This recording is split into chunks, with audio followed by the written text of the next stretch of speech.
Good morning. It's fantastic to be together. And if you are new to the Olive Branch, we warmly welcome you. Today, we actually begin a new message series entitled Fear and Peace. God is where He's supposed to be when life isn't. And today's message is entitled, Where's God? And we know that in difficult times, that throughout history, that is the question that we all ask. It is human nature to go, where's God? Because we are searching for Him, and sometimes our circumstances cloud our ability to feel or sense where He is. And so we'll be unpacking that thought today. But let's begin by worshiping Him.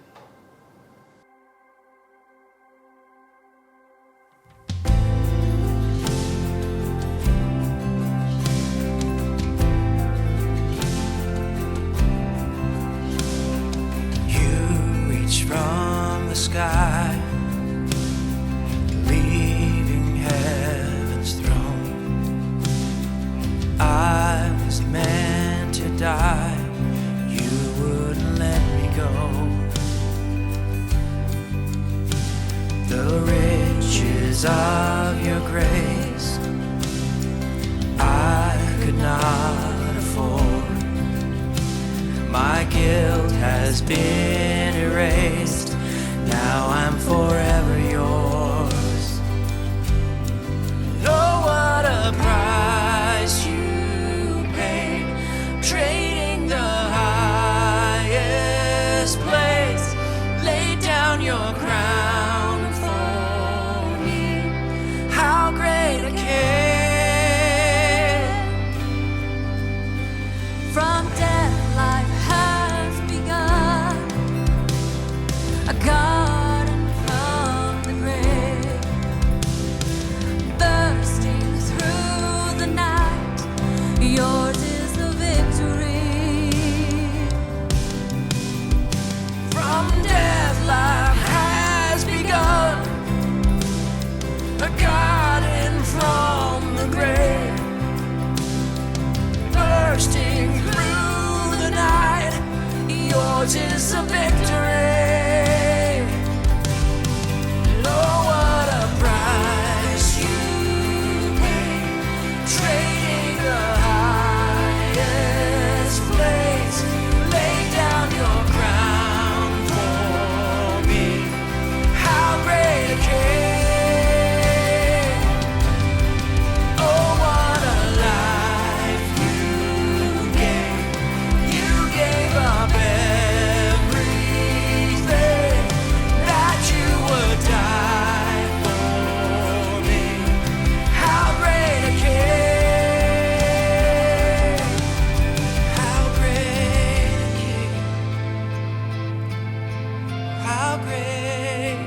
Thanks for the worship.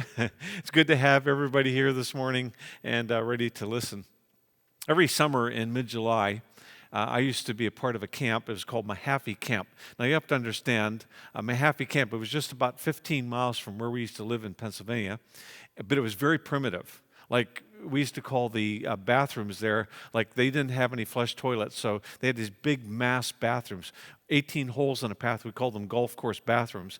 But there were like 2,000 people that would come out to this place in the summer. It was amazing for 10 days.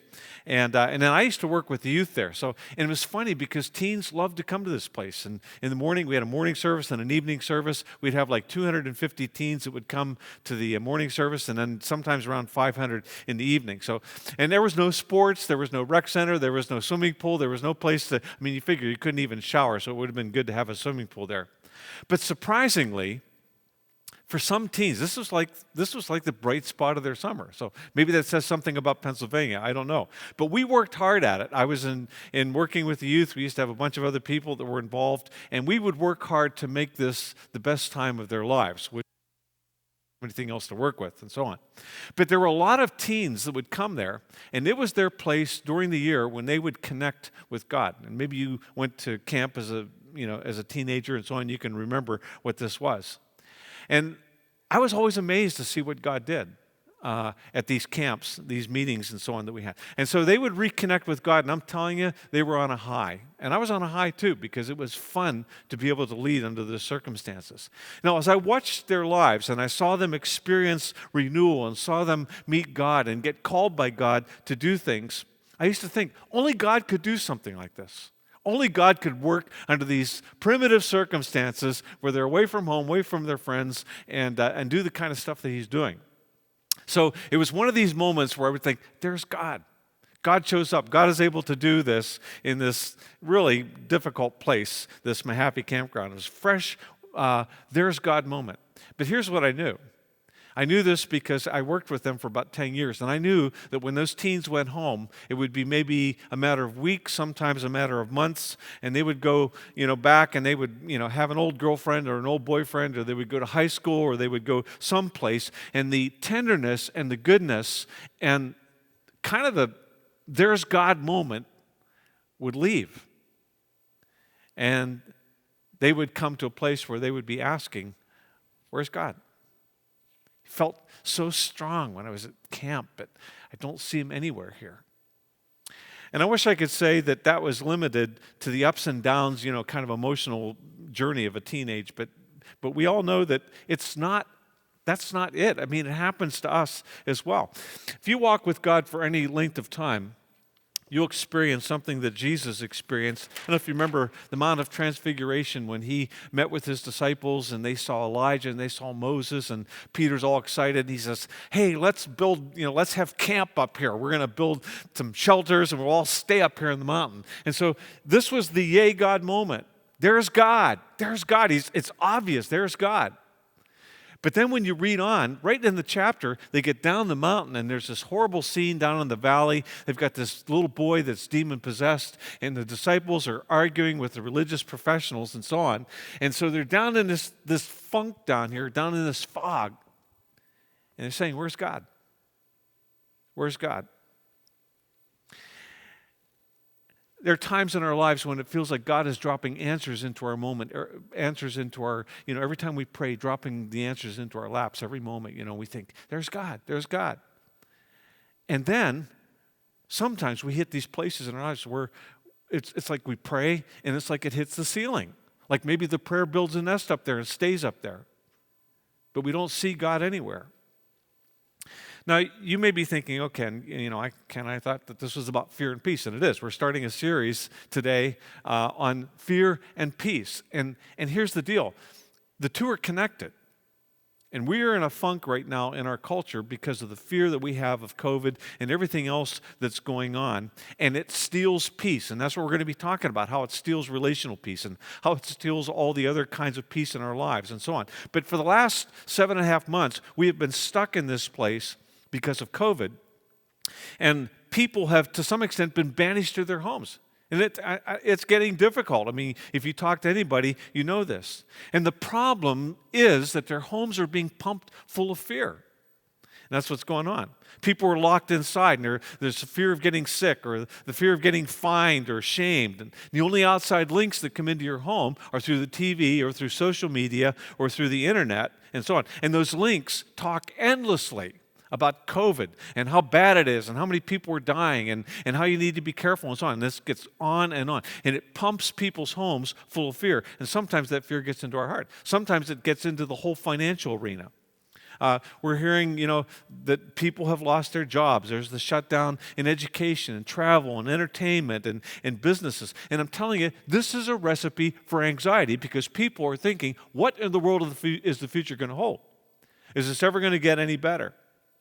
And people, parents are trying to work from home and their kids are home, and it just gets really, really difficult. And fear has a way, and I don't care if you're, at the best of times, fear has a way of hunting you down, has a way of sneaking around corners and grabbing you by the throat. And here's the deal. This is what we think. When stuff like this hits, when fear grabs us like this by the scruff of the neck, we think, where's God? What does he have to do with this? Well, my answer is, and I'm just going to give it away at the top, he's right here. He's always been here. He hasn't changed where he is. But fear, sometimes the fog of what fear creates gets between us and him. So here's the question. Anybody here, even tonight, anybody here ever asked the question, where's God? I have. Been lots of times. You read just about any narrative of the Bible, and the interesting thing is, it's all through the Bible. The narrative tells the story. You start at the beginning, and it's like you could write in the margins of the Bible. Well, where's God? Well, there's God. Where's God? There's God. Well, where's God? There's God. Andy Stanley did a series on this a number of years ago, and I just want you to know that the content tonight is not unique to me, not original with me. But there was a group of people that God raised up called the Israelites, okay? And where's God would be the caption for the story of their existence, of their lives. So Israel basically gets to Egypt because, they're the favored people. Joseph becomes the prime minister, and his whole life is a story of where's God, there's God, where's God, there's God. I mean, that's how he comes to the place where he is. So he ends up prime minister. They're the favored people, and it's good. And everybody's saying, wow, there's God. Look, we're favored people. We get the best land. But Joseph dies. And the story tells us that a new favor comes along, and he doesn't know Joseph, and he doesn't care about Joseph, and he doesn't care about his family members, and so on. And he enslaves these people for 400 years. Where's God? Well, God blesses Israel, and of course the people populate like crazy, and they have all these numbers and so on. So there's God. God is still blessing them. But their numbers create a problem. Pharaoh's scared to death that they're going to take over the country, and so he orders them to throw their baby boys into the Nile River to get eaten by the crocodiles. I don't know if you've ever seen any of the Nile crocodiles. They're big, big, monstrous animals and so on. So where's God? One mom puts her baby in a little basket and floats it out into the Nile while the sister watches from the shoreline, Miriam. And Pharaoh's daughter finds him and adopts him and brings him into her home, names him Moses, and actually asks his mother to come and take care of him and nurse him and so on. Wow, there's God. And he's in, the Pharaoh's palace. He gets the best leadership training that there is and so on. And you can think, wow, God is setting this up. He's going to be the perfect person to get these people out of the country. But as an adult, Moses has anger issues. He's 40 years old, and he kills one of Pharaoh's managers, and he becomes a fugitive. And you find him for the next 40 years watching somebody else's sheep out on the backside of the desert. And the people are still suffering in slavery. Where's God? But God reveals himself to Moses, and he sends them back. And so now he has the leadership skills that he needs, and he also has taken, Desert Survival 101, Desert Survival 202, 303, 404. So he's the perfect person to lead them out of this place. There's God. But Pharaoh refuses to let them go. And so after Moses confronts him, he makes things way, way worse for them. And they're mad at Moses, and they're saying, where's God? Well, God sends 10 plagues that judge the gods of Egypt, and it forces Egypt to let them go, Pharaoh to let them go. There's God. But then he changes his mind after he lets them go, and he chases them and catches them between the mountains and the Red Sea, and he's going to annihilate them. And people were there. They're angry at Moses, and they're saying, "Where's God? You bring us out here to die?" But in a dramatic act of power, God splits the Red Sea right in two. There's God.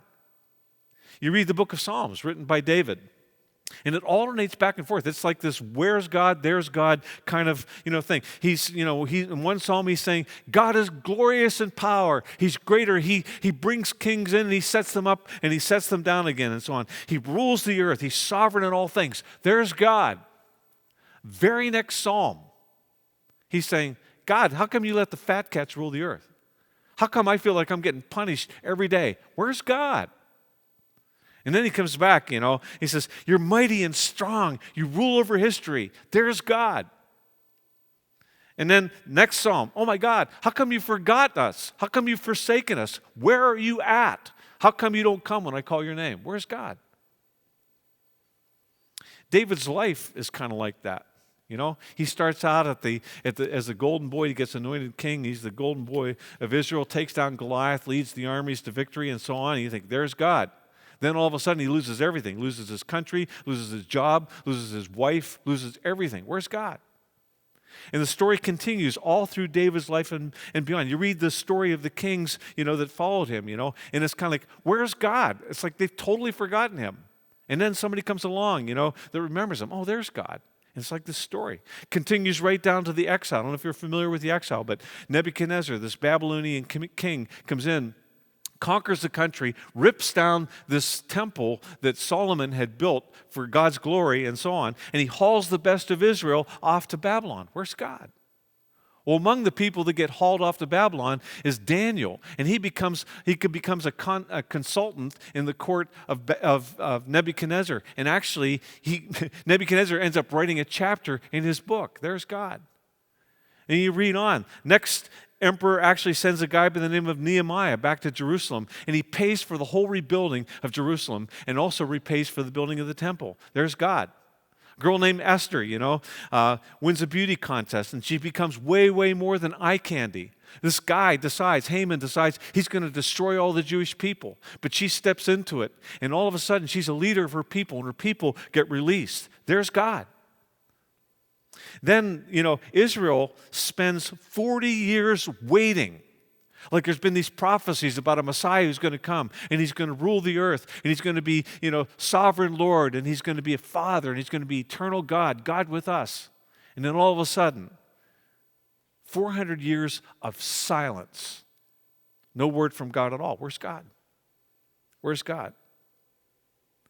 And then this monstrous nation that Daniel prophesies about, comes in and oppresses them, and makes life miserable for him. Where's God? How can he be part of this? And then one day an angel shows up to a young teenage girl, Mary, and it tells her that even though she's a virgin, she's going to carry a child. And this baby will be great, and this baby will take his father's throne, David's throne, and say, wow, there's God. God showed up again. Now he's crying because he's God as a baby. He's lying in a manger, and all the straw out and the mess in the barn, mess in the flies of a barn. But he doesn't look at all what God ought to look like. You read through the story and you find him, God is a teenager, 12 years old, sitting in the temple, and baffling all the scribes and all the priests and so on, telling them what's going to happen. And there's God getting baptized just like everybody else, just like all the other sinners. And there he is, building houses and putting bricks in people's front courtyards and so on. God. And he teaches about God, that God is always loving and God is always kind and that God is always forgiving and generous. There's God. But in the most profound where's God moment of all, Jesus all of a sudden gets accused of blasphemy. And he gets accused of being a fake, and they nail him to a cross and kill him. And then the where's God phrase of all time, he's dying there, and he says, my God, why have you forsaken me? Where's God? And there's silence. Just the drip, drip, drip of his blood from the cross into the dirt. And he gets shoved into a tomb. And it looks like everything that he's been doing, it gets crushed. But 3 days later, Jesus walks out of the grave, and it's the most profound "there's God" moment in history. He spent 40 days with his followers, and he finished by saying, okay, guys, I'm turning the whole thing over to you, so you go out, you do for other people what I've done for you, and I'll be back, and we'll see you later. And he goes. We haven't heard from him since. But he promised, you will never be alone. I'll be with you wherever you go.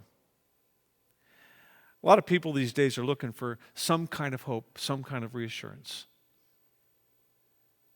Some, I think, are saying either verbally or maybe without words, but down in their hearts are saying, if there's a God, why didn't he help us? Why are we still in the middle of this mess if there's a God?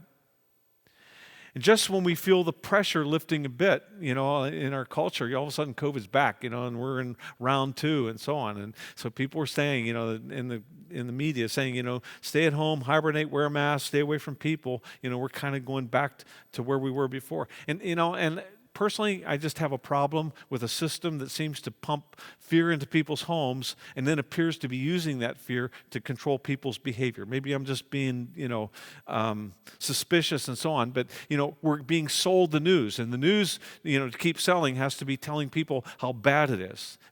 And what I've realized in the middle of this is that there's a difference between fear and caution. Caution is putting on a mask. Caution is staying away from people, staying 6 feet away, being careful what you do. That's caution. Fear is when it gets into your heart and it creates anxiety and it keeps you from doing what you're supposed to be doing. The Jewish scriptures are full of verses that tell us to be cautious, okay? So caution, you read the book in Leviticus and it talks about all the skin diseases and molds and all this stuff, and you think, wow, this is pretty boring. But this is just basically God saying, okay, you don't have microscopes yet, so I'm giving you a heads up about stuff that can make you sick. Don't eat, food from dishes that have cracks in them. It's not because there's some mysterious evil spirit in that crack. It's just that, that there's food that's trapped in there and it could make you really sick, so don't do that. And unfortunately, they turned it into a whole religious system. The point was, God cares about your health. So you have to be cautious about things. So I believe in caution, okay? And I have another amazing drawing to show you here. I know you're going to be astounded when you see it, okay? Caution, yes. Be cautious. Be careful. But fear is debilitating.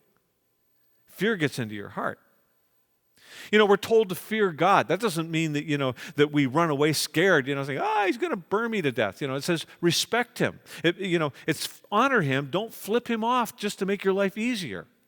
In fact, we're told again and again throughout the Bible, 366 times. I don't know if you've ever counted them. I haven't. I just looked this up. But it's 366 times, do not be afraid. And then the companion phrase to that is, because I'm with you. I'm with you. What's there to be afraid of if God is right there with you? He's bigger than any problem that you're ever going to face. Now, the problem I have with, with the whole COVID info stream is that the fear that's being created is destructive. And we're beginning to see the results of this. Just talked with some people before we started just about the fact that, that it's getting into the schools. When you're told not to hug and told to stay away from people and told that, somebody else may have cooties that will kill you, over time, that does a job on you. It creates fear, and I'm telling you, fear is not good for the heart. Fear is not from God. Caution is from God. But fear is not from God. Fear is about adrenaline, And what happens, you know what it is. It's the flight or fight kind of thing. You either, run away as fast as you can, or you put up your fists and you beat it down or whatever it happens. The problem is, you see, as human beings, I don't know about you, but I am at my worst when I'm afraid. Because I will do things when I'm afraid that I would never do if I'm just being cautious. Caution says, slow down. Caution says, you need to think before you do something here. Fear says, you don't think, you react. And you go after people with it. And I'm telling you, fear, when it gets prolonged, it's intended as kind of the idiot light on the dashboard of your life that says, something's wrong here, you need to do something. And so it's intended to stop you in your tracks. But when it keeps on going, it's adrenaline, and adrenaline over time doesn't just jack you up and make you strong. It kills you from the inside out, okay? And fear makes you selfish. When you're afraid, you're not thinking of anybody else. You're thinking of yourself. And fear can degrade into anxiety. And anxiety is kind of this low-grade, nondescript, awful feeling down inside. Something awful is going to happen. And I don't know where, and I don't know when, but it's going to happen. And it's destructive down inside. The antidote is something that God has been offering for years to every human heart. And it's called shalom. That's why the series is called Fear and Peace. Peace doesn't really quite define shalom. Shalom is peace, but shalom is way bigger than that. Shalom is everything coming together. Shalom, like you may have a fight between you and your brother or something like that. Shalom means the whole family comes together and they love each other, okay? So it's way different. Shalom is about God bringing this whole earthly system together. His big arms are wrapped around this world, and He is bringing it together, and He's healing it, and He's making it right, making all things right. That's what shalom is. And that's the gift that God gives to the human heart. Now, I want to close this talk tonight with a story. And the reason I'm giving all this time is because it really, I think, captures pretty much everything that I'm trying to say. It's a real life, raw story. The guy that it's about, and I'm going to be giving it in first person because that's how he gave it. His name is Larry Donahoe, and he's the CEO of something called Big Stuff Productions. It's based in Atlanta, Georgia. So he recorded this a number of years ago when he went through a crisis in his life. And I'm telling you, as I read it and so on, and when it finished, I cried because it was so powerful. He's so real and so authentic in what he says. So I'm just going to read the story, okay? I was working at the camp for teens, standing at the back when my phone rang. It was my wife, Peggy, who had to break the news to me that some tests I had taken months before, which had seemed to come back good at the time, had actually been inconclusive. And she just heard from the doctor that I had cancer. When I heard those words, it was like the lights went out. I felt my insides start to crumble, and I was so scared I wasn't even able to breathe. My mind began to race. I'm standing outside the facility for Big Stuff Camp with 1,400 students. They had just finished their worship time, and God had certainly been present just moments before, but right then, my world came tumbling down, and I lost it. My greatest fear was there, staring me in the face, and it's all I could see. God had just disappeared, and I crumbled, and I started crying, and I couldn't stop. Just 12 hours before that, Andy Stanley, who was his pastor, and I had been sitting in a restaurant talking about the series he was preaching at the time, Wrestling with Fear. And he asked me what my greatest fear was. And I explained that at the time it would be any kind of medical procedure, needles, tubes, surgery, lying in a hospital. And I just didn't want to do any of that. It petrified me, and I couldn't face anything like that. And now, 12 hours later, like if I'd been able to think about this in any humorous way, I would have told Andy that my greatest fear was winning the lottery. I actually did wonder if saying my fear out loud made it happen. So there I was at camp, leading our team and 1,400 kids, trying to help them see God. And I was looking for Him myself. And there was nothing I could do. Surely there was something I could do to control this. I mean, I could control about anything that came up. There had to be a way around any of the procedures I so dreaded. Mind you, I don't think I was afraid of death at that point, just the procedures that would keep me from dying. So I got on the internet and I looked up prostate cancer. That was a huge mistake. All I saw was that about 40,000 men die each year in the United States because of the disease. And then I read about the procedures men go through to try and heal it. Oh my gosh. There were enough stories on the web to drive you nuts, even if you didn't have an unnatural fear. So I cried and I cried and I yelled at God. And I told Him how good I'd been. And I asked Him what He was going to do about it and why I couldn't feel His presence and what happens to the peace that passes understanding. And I asked Him if He didn't know I had this camp to run and a family to support, and couldn't He just take care of it? Or even if I had to wait, could He give me some signs along the way just to give me a bit of peace?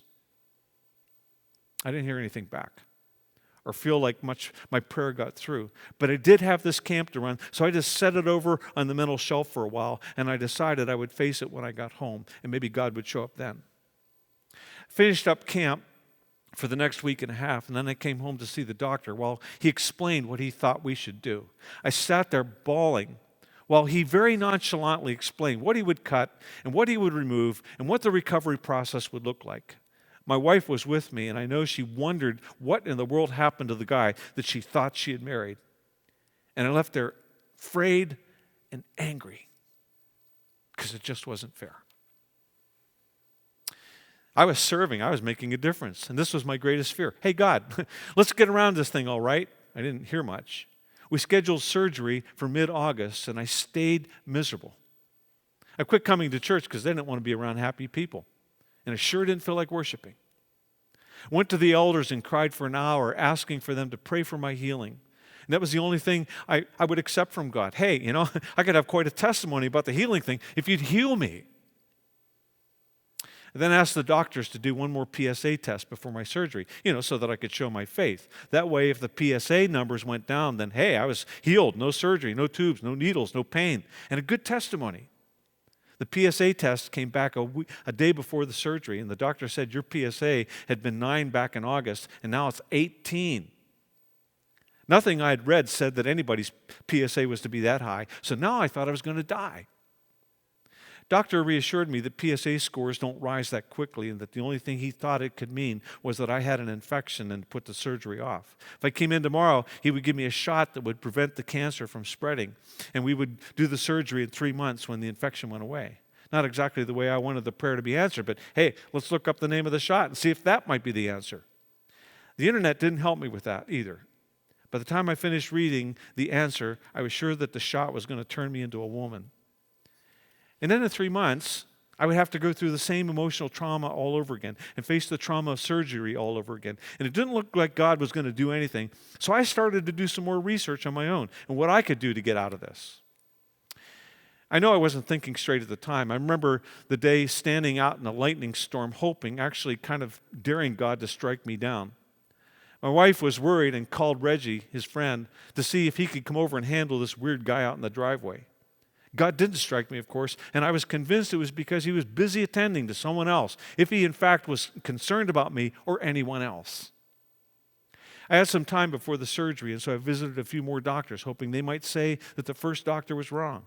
I actually found out about a place in Mexico that was doing a non-surgical procedure in the back of a warehouse, and all you had to do was show up with $20,000 in cash in a suitcase, and they'd heal you.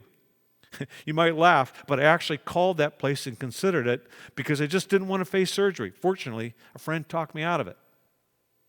Meanwhile, my search for a doctor that might help, I found one who helped me to begin to think in the right direction. When I walked into his office, he asked me why I was there. And then he put his hand on my shoulder and prayed. And for the first time in a while, I sensed the presence of God.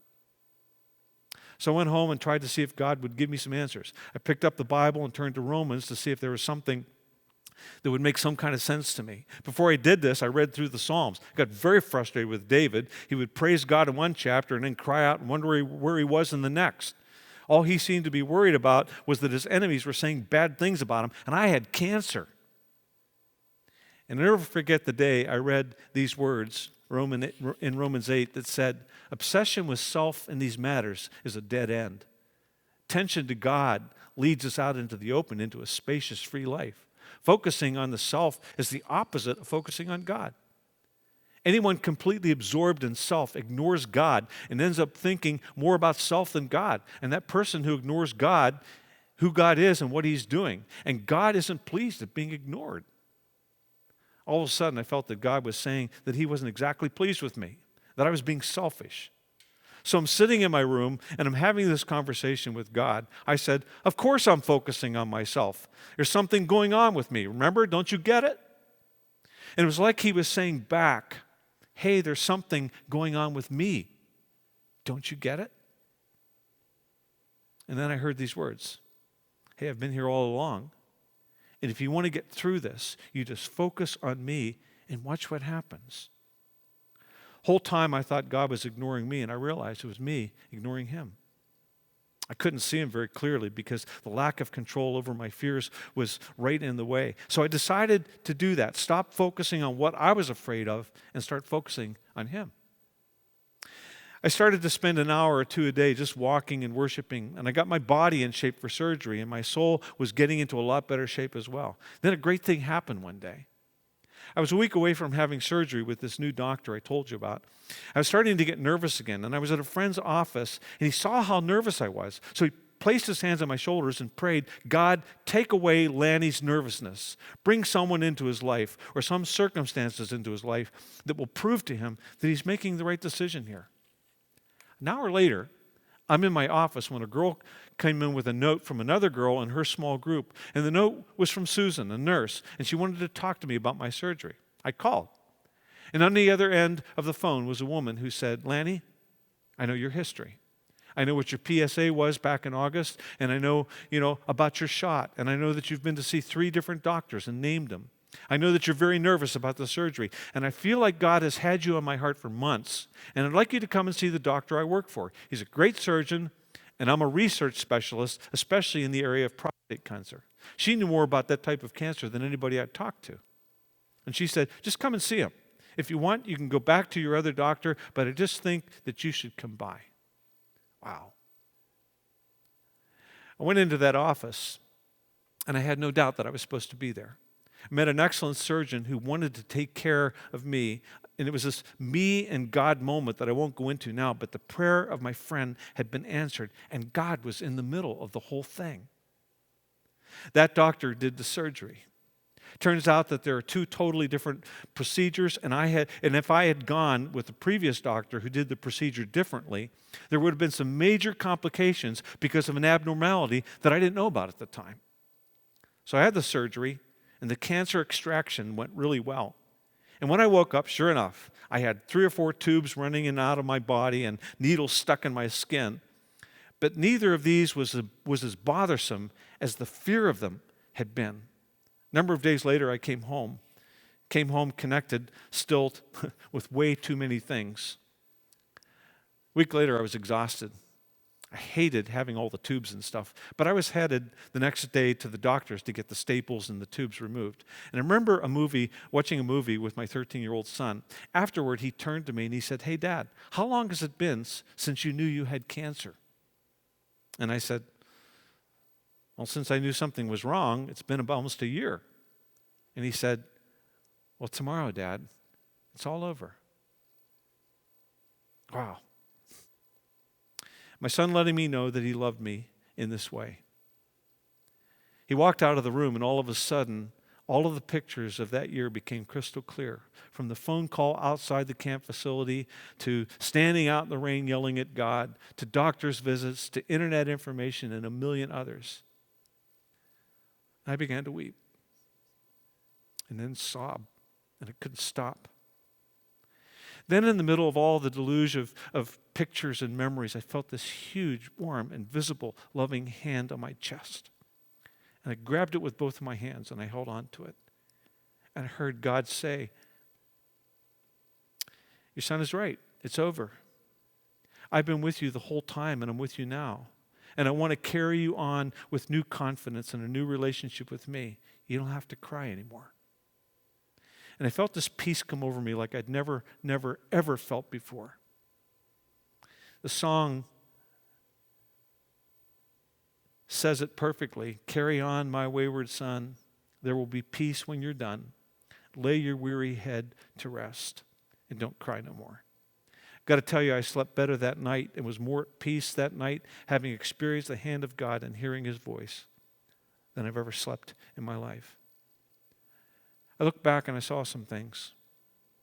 The very day I found out I had cancer, I was at camp and I was surrounded by my best friends. And there was Andy and there was Reggie lifting me up. There was God. My family was still hanging in with me even though I wasn't the best of me. And there was God. I didn't start out with the right doctor, and a lot of things happened that helped me to find the right doctor. And there was God. People were praying all the time, lots of people I didn't even know. And there was God.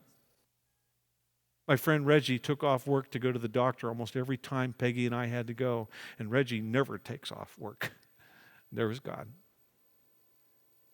Andy called almost every day, and there was God. I learned how to eat right and exercise, and there was God. An older guy I'd known for some time called me and he said, you know, you don't have to go through this alone. We're going to meet every week just to see what God is doing through this. And there was God. Since then, kids at camp whose parents have cancer have come up to me to talk and pray. And there's God. I learned that I'm really not in control of everything, anything. And there's God. Surgeon gave my name to a number of other cancer patients, and I've spent hours on the phone with them. There's God. It became so much easier to share my faith in Jesus with neighbors and business associates. There's God. Fear was replaced by confidence in Him. There's God. Cancer's gone. There's God. And I had a new sense that even if it weren't God, there's God. And even if it had taken my life, well, there's really God forever. When I read this story, it was such a powerful moment. I really couldn't get over it, and I thought I wanted to share it with you. This past week, a good friend of mine, Brian, I don't know if you remember from last week, I had this dumb thing where you have to aim high at something. There's something called trajectory, and I talked about this little ritual that I go through every day where I throw my tea bag and, hey, it goes in the cup. Sometimes it doesn't, and so on. So he sent this to me this past week, and it says, aim higher. You can't read it from there, but there's this little teacup with all these tea bags all around it, one of them balancing on the edge of it. It says, aim higher. And I thought about this because on the teacup it says, I know the plans I have for you. Do you know where that comes from? Because you see, it's this where's God moment. Israel, God's people, had gotten hauled off to Babylon, and it seemed like all of His promises to them had vaporized. I mean, it looked like it was all crumbled. But in that pain, a guy by the name of Jeremiah had a message for them from God, and it's a message that I've taken into my heart because it's for me, and it's a message I would encourage you to take into your heart because it's for you too. Let me read it. It's found in Jeremiah 29. I'll show up and take care of you as I promised. I know what I'm doing. I have it all planned out. Plans to take care of you, not abandon you. Plans to give you the future that you hope for. When you call on me and when you come and pray to me, I'll listen. And when you come looking for me, you'll find me.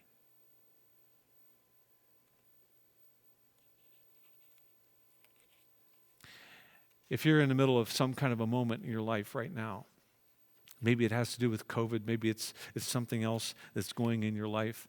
I suspect that you're going to jump on this moment and just pray and ask all the things that we ask of God, to heal you and to change you or to give you a job or to fix you or to bring your kids back. All the things that we ask and need to ask of God because He wants us to. He's our Father. He's our Abba. But I would encourage you to add something to that prayer, and it would go something like this. Heavenly Father, in your kindness, help me to see you in this. Just catch a glimpse of you. See, if I don't, I may lose hope. And my fear may grab me by the throat and pull me under the waves. Do what you need to do in this mess, but help me to see just as you see, and help me to see you in it all. And if I can catch a glimpse of you in this where's God moment, I believe that I'll have the faith to carry on and make it through. And my prayer for all of you in this would be the same prayer that got prayed in that valley I showed you, where there was this little boy and his dad was tortured by what was going on in his life. And his prayer was, I believe. Help my unbelief. And that would be my prayer, that God would help the unbelief that creeps up in all of our hearts, that He would help you as you deal with the fear that comes after us, especially at night, especially in the darkness, and that He would meet you there. Let's pray. God, we do believe, but there's a sneaky part of us that when we don't see you around, we begin to question. We begin to question whether or not you're there, whether or not you care about us, whether or not we're part of what you're doing. There's lots of questions. And we just need you. We need you so much. Help us, God, when we don't see you, to trust your character, that you keep your promises, and that you're always at work in our lives, no matter what we face, no matter what we feel. Amen. Going to worship, and then I'm going to come back and give the benediction this morning.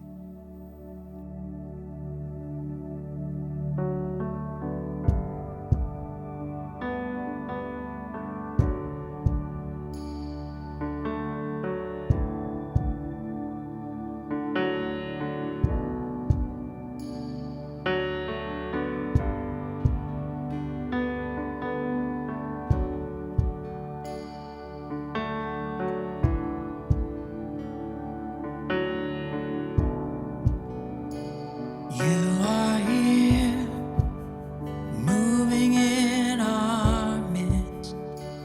I worship you. I worship you. You are here, working in this place. I worship you. I worship you.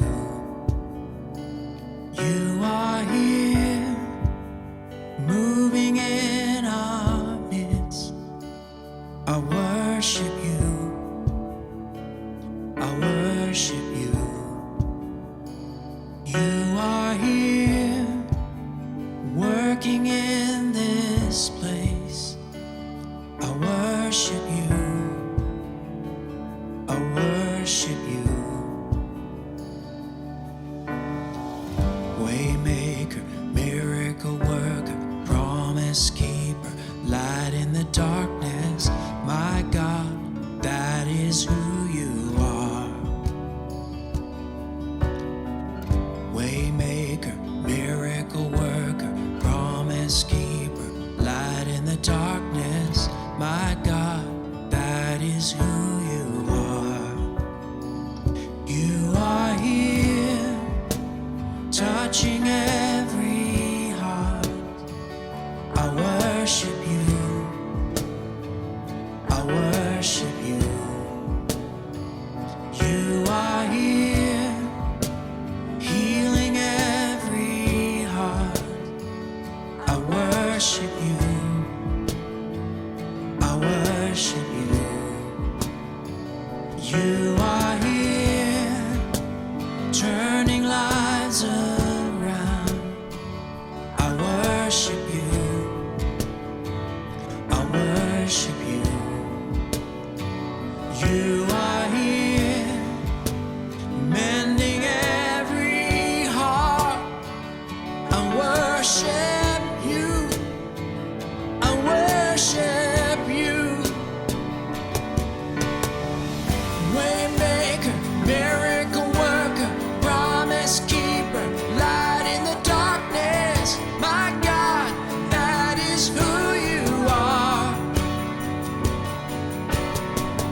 Waymaker, miracle worker, promise keeper, light in the darkness. My God, that is who you are. Waymaker, miracle worker, promise keeper, light in the darkness. My God, that is who you are.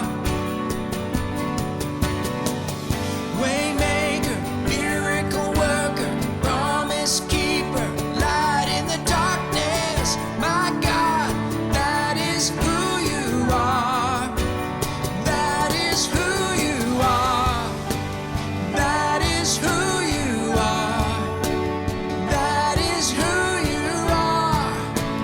That is who you are. That is who you are. That is who you are. That is who you are. That is who you are. Waymaker, miracle worker, promise keeper, light in the darkness.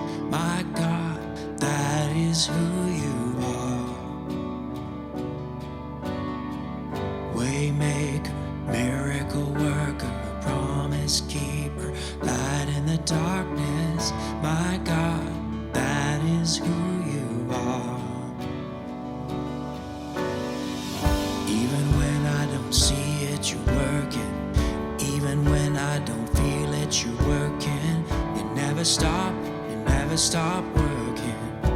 never stop, you never stop working. Even when I don't see it, you're working. Even when I don't feel it, you're working. You never stop working. You never stop working. Even when I don't see it, you're working. Even when I don't feel it, you're working. You never stop working. You never stop working. Even when I don't see it, you're working. Even when I don't feel it, you're working. You never stop working. You never stop working. Waymaker, miracle worker, promise keeper, light in the darkness. My God, that is who you are. Waymaker, miracle worker, promise keeper, light in the darkness. My God, that is who you are. That is who you are. That is who you are. That is who you are. That is who you are. That is who you are. That is who you are. That is who you are. That is who you are. Waymaker, miracle worker, promise keeper, light in the darkness. My God, that is who you are. Waymaker, miracle worker, promise keeper, light in the darkness. My God, that is who you are.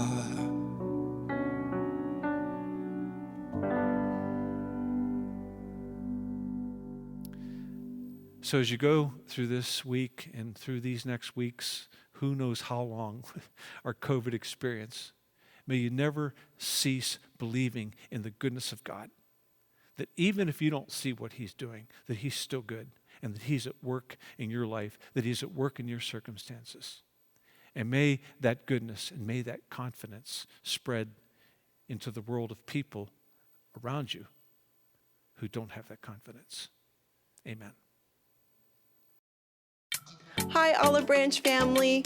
Just wanting to give you another branch out update and just to say that we have so much going on, especially as we anticipate the Christmas season. So there's a couple ways that you can get involved in things. One is with our shoe boxes, Operation Christmas Child. So on our branch out webpage, there are 3 ways that you can pack a shoebox. You can do it online and join our campaign where you donate money to pack a shoebox. You can pack your own shoebox online, or you can actually go out and buy items, pick up a shoebox at the church and fill it, and then return it back to us. There's also the Christmas Blessings program that we started last year, where you can put forth a name of somebody that's in need during the season of a little extra blessing, or if you are in the position where you can give and help support and give someone an extra blessing, then you can also participate in that way. And lastly, we have some good news about our refugee family. They were able to find an apartment near Yonge and Steeles, and they are looking forward to moving in November, which means we're also looking for some donations as well to support them as they start their new life in Canada.